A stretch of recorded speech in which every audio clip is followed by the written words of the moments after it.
نحمدہ و نصلی علی رسولہ کریم۔ عزیزان محترم، میں Muhammad Aslam Dodi, chairman Liberal Party Pakistan, آپ سے مخاطب ہوں اور آپ دیکھ رہے ہیں Liberal Party Pakistan YouTube channel. عزیزان محترم، آپ کو پتہ ہے کہ اس چینل کے توسط سے آپ کے سامنے لبرل پارٹی پاکستان کا منشور بیان کیا جاتا ہے اور میں اسی مقصد کے لیے وقتاً فوقتاً آپ کے سامنے اپنے خیالات کا اظہار کرتا رہتا ہوں۔ عزیزان محترم، liberal Party Pakistan YouTube channel آپ کا اپنا چینل ہے۔ میں توقع ظاہر کرتا ہوں اور امید کرتا ہوں کہ آپ اس چینل کو سبسکرائب کریں گے، لائک کریں گے، شیئر کریں گے اور بیل آئیکن کو بھی دبا دیں گے تاکہ پارٹی کی طرف سے دی جانے والی معلومات اور گزارشات بر وقت آپ کے پاس پہنچیں اور آپ کے دوست احباب اور عزیز و اقارب مکمل طور پر ان سے استفادہ کر سکیں۔ عزیزان محترم، آپ اس حقیقت سے بھی آگاہ ہیں کہ آج کل آپ کے سامنے لبرل پارٹی پاکستان کے بینر تلے اور اس کے سٹیج سے 4 قسم کے اہم ترین پروگرام پیش کیے جا رہے ہیں، جن میں سب سے پہلا پروگرام قرآن پاک کی تفسیر کا پروگرام ہے، یعنی فہم قرآن کے عنوان سے۔ دوسرا پروگرام سیرت النبی صلی اللہ علیہ وآلہ وسلم ہے۔ تیسرا پروگرام میری کتاب جدلیاتی لبرلزم کا خلاصہ آپ کے سامنے بیان کیا جا رہا ہے، اور چوتھے پروگرام کی صورت میں حقیقی آزادی، یہ پروگرام آپ کے سامنے پیش کیا جا رہا ہے، اور حقیقی آزادی بھی میری کتاب لبرل نظام حیات کا ایک خلاصہ ہے۔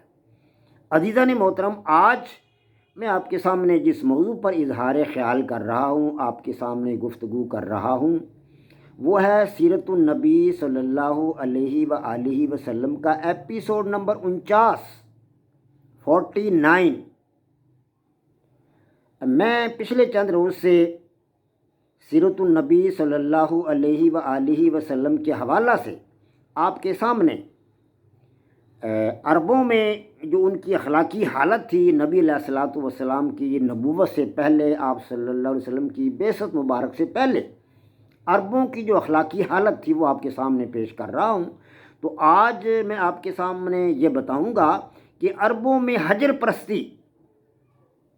یعنی پتھر پرستی، پتھروں کی پوجا پاٹ ان میں کب شروع ہوئی، کیسے شروع ہوئی، بتوں کی پوجا پاٹ کا جو سلسلہ تھا وہ کیسے شروع ہوا، یہ میں نے آپ کے سامنے کل یہ باتیں رکھی تھی۔ تو آج حجر پرستی یعنی پتھر پرستی کی ابتدا کے بارے میں آپ کے سامنے بتاؤں گا کچھ۔ تو عرض ہے کہ بنی اسماعیل میں پتھر کی پوجا پاٹ اور پتھر کی عبادت جو ہے اس وقت شروع ہوئی جب مکہ والوں پر زندگی تنگ ہو گئی۔ یعنی ایک وقت ایسا آیا کہ وہاں قحط کے حالات تھے، کھانے پینے کو چیزیں دستیاب نہیں تھیں، حالات بڑے دگرگوں تھے، مکہ کے اطراف میں عرصہ دراز سے بارشیں نہ ہوئی تھیں اور لوگ جو تھے وہ بھوکوں مر رہے تھے، تنگ دستی کا زمانہ تھا۔ تو وہ لوگ فراخی کی تلاش میں، یعنی کہ روزی کی تلاش میں، اپنے حالات کو بہتر بنانے کے لیے فراخی کی تلاش میں اطراف کے ملکوں کی طرف نکلے۔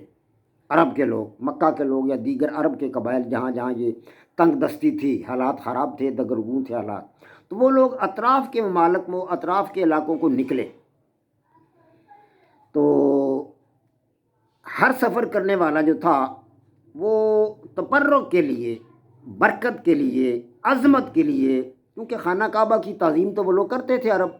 اور ان کو یہ پتہ تھا کہ یہ خانہ کعبہ اللہ کا گھر ہے، اس کی وہ تعظیم کرتے تھے۔ تو اب وہ جب باہر نکلنے لگے، باہر کے ملکوں کی طرف انہوں نے جانا شروع کیا، باہر کے علاقوں کی طرف جانا شروع کیا، اپنی تنگ دستی کو مٹانے کے لیے، اپنی غربت کو مٹانے کے لیے، اپنی کمزوری کو مٹانے کے لیے، روزی کی تلاش میں، فراخی کی تلاش میں، تو وہ اپنے ساتھ خانہ کعبہ کا کوئی ایک آدھ پتھر اٹھا لے کے اپنے ساتھ لے جاتے تھے۔ جب بھی وہ سفر پر نکلتا کوئی آدمی خانہ کعبہ کا کوئی پتھر اٹھاتا جو اسے پسند آ جاتا، جو اسے اچھا لگتا، تو پتھر اٹھاتا اور اپنے ساتھ لے جاتا، خیر و برکت کے لیے، برکت کے لیے، عظمت کے لیے وہ اس کو اپنے ساتھ لے جاتا۔ تو پھر یہ مسافر جہاں کہیں بھی ٹھہرتے، قیام کرتے، رکتے، جہاں ان کا قیام ہوتا تو وہ پتھر وہاں رکھتے اور اس کے ارد گرد طواف کرتے، جس طرح خانہ کعبہ کا طواف کرتے تھے اسی طرح اس پتھر کا طواف کرنے لگ جاتے۔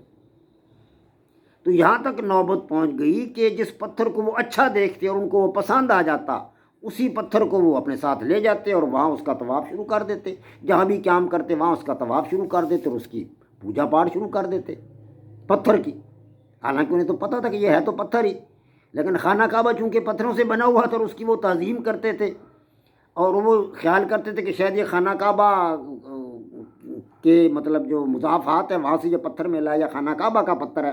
تو اس کے اندر بھی کوئی برکت ہے، اس کے اندر بھی کوئی عظمت ہے، تو وہ اس کو ساتھ لے جا کر جہاں بھی ٹھہرتے وہاں اس کو پتھر رکھ کر اس پتھر کو رکھ کر اس کا طواف شروع کر دیتے۔ تو اس طرح پشتیں گزر گئیں، ان کی عربوں کی پشتیں گزر گئیں، اور ان کے اندر جو دین ابراہیم تھا، دین اسماعیل تھا، اس کو یکسر انہوں نے فراموش کر، وہ یکسر بھول گئے کہ خدا کوئی طاقت، کوئی اللہ تبارک و تعالیٰ کوئی ایسی ذات ہے جس کا کوئی شریک نہیں ہے، وہ یکتا ہے، اس بات کو بھول گئے تو پتھروں کی پوجا پاٹ شروع کر دی انہوں نے، ہاں جی، اور انہوں نے ایک نیا دین ابراہیم اور دین اسماعیل کو چھوڑ کر ایک نیا دین انہوں نے اختیار کر لیا، یعنی پتھروں کی پوجا پاٹ کا دین انہوں نے شروع کر لیا۔ یعنی کہ پہلی امتیں جن گمراہیوں میں مبتلا ہو گئی تھیں، اب یہ عرب کے لوگ بھی انہی گمراہیوں میں مبتلا ہو گئے۔ حالانکہ انبیاء کرام یہاں آئے تھے، حضرت ابراہیم علیہ الصلوۃ والسلام یہاں آئے، حضرت اسماعیل علیہ الصلوۃ والسلام یہاں آئے، خانہ کعبہ کی انہوں نے تعمیر کی، وہ سب جانتے تھے عرب کے لوگ کہ خانہ کعبہ اللہ کا گھر ہے، اور حضرت ابراہیم علیہ الصلوۃ والسلام اللہ کے بندے تھے، اللہ کے نبی تھے، اللہ کی برگزیدہ ہستی تھے وہ، اور انہوں نے خانہ کعبہ تعمیر کیا، یہ سب جانتے تھے، اور اس کے باوجود وہ گمراہی میں مبتلا ہو گئے، پتھروں کی پوجا پاٹ شروع کر دی انہوں نے۔ تو پہلی امتیں جن گمراہیوں میں مبتلا ہو گئی تھیں، اب عرب کے لوگ بھی انہی گمراہیوں میں مبتلا ہو گئے، اور ابراہیم علیہ الصلوۃ والسلام کا جو دین جو تھا، وہ مطلب اسماعیل علیہ الصلوۃ والسلام کا دین، وہ پیچھے چلا گیا، اب ان میں وہ گمراہی جو تھی وہ شروع ہو گئی۔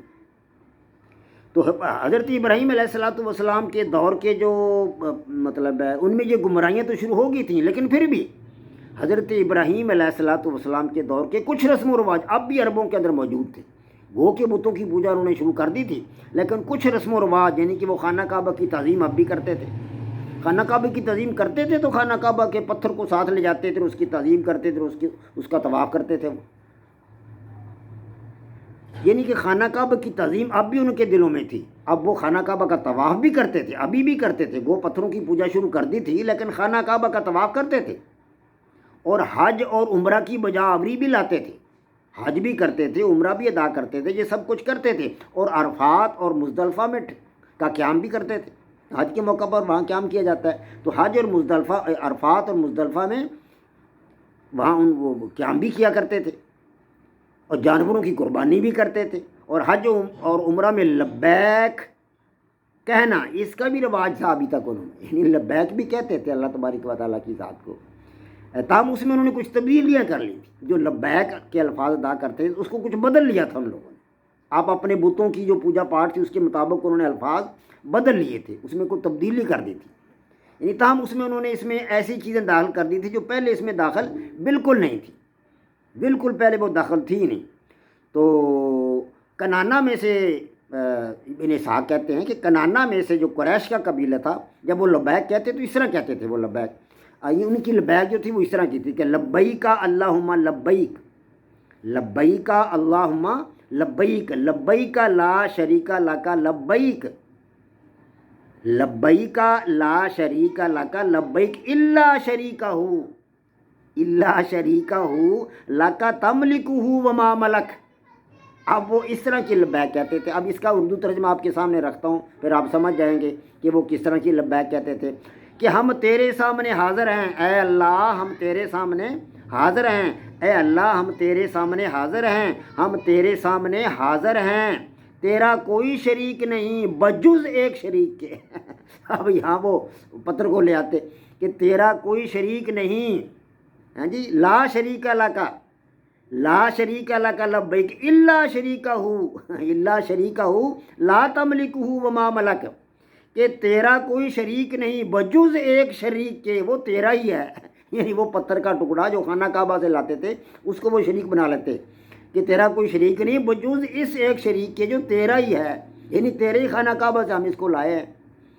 تو تیرے سامنے حاضر ہیں، تیرا کوئی شریک نہیں بجز ایک شریک کے جو تیرا ہی ہے، اور تو اس کا مالک ہے، وہ تیرا مالک نہیں، وہ تیرا مالک نہیں، تو اس کا مالک ہے۔ اب وہ مالک بھی اللہ کو کہتے تھے اس کا، لیکن اس کو شریک بھی ٹھہرا رہے تھے کہ یہ اللہ کا شریک ہے، یہ خانہ کعبہ سے ہم پتھر لائیں گے، اس کا شریک ہے اللہ کا۔ تو اس طرح کے ان کے جو عقائد تھے عربوں کے، وہ اس طرح کے عقائد ہو گئے تھے، یعنی وہ غرض مطلب ہے لبیک کہتے تو اللہ تبارک و تعالیٰ کی یکتائی کا اظہار تو کرتے، لیکن پھر اس میں بتوں کو بھی شریک کر لیتے ہیں، بتوں کو بھی شریک کر لیتے، اور یہ اقرار بھی کرتے کہ بت اللہ ہی کی ملکیت ہیں، یہ بت اللہ ہی کی ملکیت ہیں۔ تو اللہ تبارک و تعالیٰ اپنے پیارے نبی حضرت محمد مصطفیٰ صلی اللہ علیہ وآلہ وسلم سے فرماتا ہے، اللہ پاک نے فرمایا کہ وَمَا يُؤْمِنُ أَكْثَرُهُمْ وَمَا يُؤْمِنُ أَكْثَرُهُمْ بِاللَّهِ إِلَّا وَهُمْ مُشْرِكُونَ، اے پیارے نبی صلی اللہ علیہ وآلہ وسلم، اور ان میں سے اکثر کا حال یہ ہے کہ اللہ پر ایمان لاتے ہیں، ان میں سے اکثر کا حال یہ ہے کہ اللہ پر ایمان لاتے ہیں، تو اس حال میں لاتے ہیں کہ اس کے ساتھ شریک بھی ٹھہراتے ہیں، اس کے ساتھ شریک بھی ٹھہراتے ہیں، یعنی جان بوجھ کر میری یکتائی کا اقرار بھی کرتے ہیں اور مخلوق میں سے کسی نہ کسی کو میرا شریک بھی ٹھہراتے ہیں۔ تو اس طرح میرے عزیز دوستو بھائیوں، عربوں کے اندر بت پرستی کا آغاز ہوا اور پتھر پرستی کا جو تھا وہ آغاز ہوا۔ وما علینا الا البلاغ۔ پاک فوج زندہ باد، پاکستان پائندہ باد۔